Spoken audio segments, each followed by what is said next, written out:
Bilangan bab 13. Tuhan berfirman kepada Musa, "Suruhlah beberapa orang mengintai tanah Kanaan yang akan kuberikan kepada orang Israel. Dari setiap suku nenek moyang mereka haruslah kau suruh seorang, semuanya pemimpin-pemimpin dari antara mereka." Lalu Musa menyuruh mereka dari padang gurun Paran sesuai dengan titah Tuhan. Semua orang itu adalah kepala-kepala di antara orang Israel.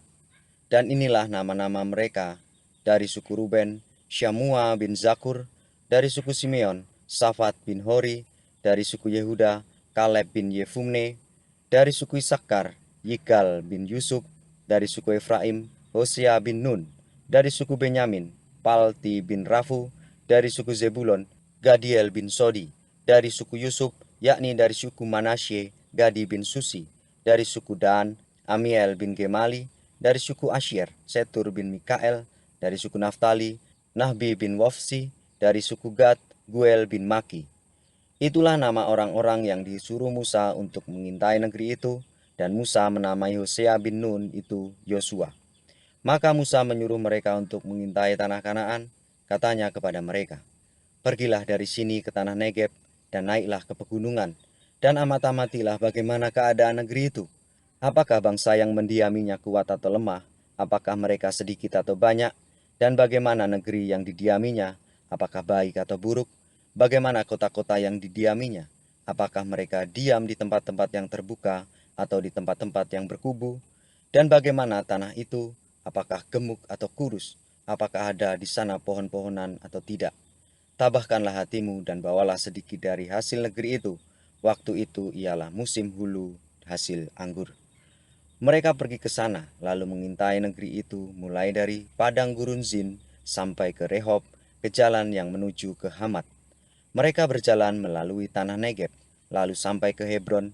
Di sana ada Ahiman, Sesai dan Talmai, keturunan Enak. Hebron didirikan 7 tahun lebih dahulu dari Soan di Mesir. Ketika mereka sampai ke lembah Eskol, dipotong merekalah di sana suatu cabang dengan setandan buah anggurnya. Lalu berdualah mereka menggandarnya. Juga mereka membawa beberapa buah delima dan buah ara. Tempat itu dinamai orang lembah Eskol, karena tandan buah anggur yang dipotong orang Israel di sana. Sesudah lewat 40 hari pulanglah mereka dari pengintaian negeri itu, dan langsung datang kepada Musa, Harun dan segenap umat Israel di Kades, di padang gurun Paran. Mereka membawa pulang kabar kepada keduanya dan kepada segenap umat itu, dan memperlihatkan kepada sekaliannya hasil negeri itu. Mereka menceritakan kepadanya, "Kami sudah masuk ke negeri, kemana kau suruh kami, dan memang negeri itu berlimpah-limpah susu dan madunya, dan inilah hasilnya. Hanya bangsa yang diam di negeri itu kuat-kuat, dan kota-kotanya berkubu dan sangat besar. Juga keturunan Enak telah kami lihat di sana. Orang Amalek diam di tanah Negeb, orang Het, orang Yebus, dan orang Amori diam di pegunungan. Orang Kanaan diam sepanjang laut dan sepanjang tepi sungai Yordan."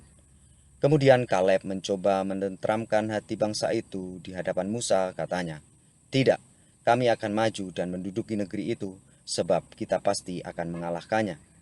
Tetapi orang-orang yang pergi ke sana bersama-sama dengan dia berkata, "Kita tidak dapat maju menyerang bangsa itu, karena mereka lebih kuat daripada kita."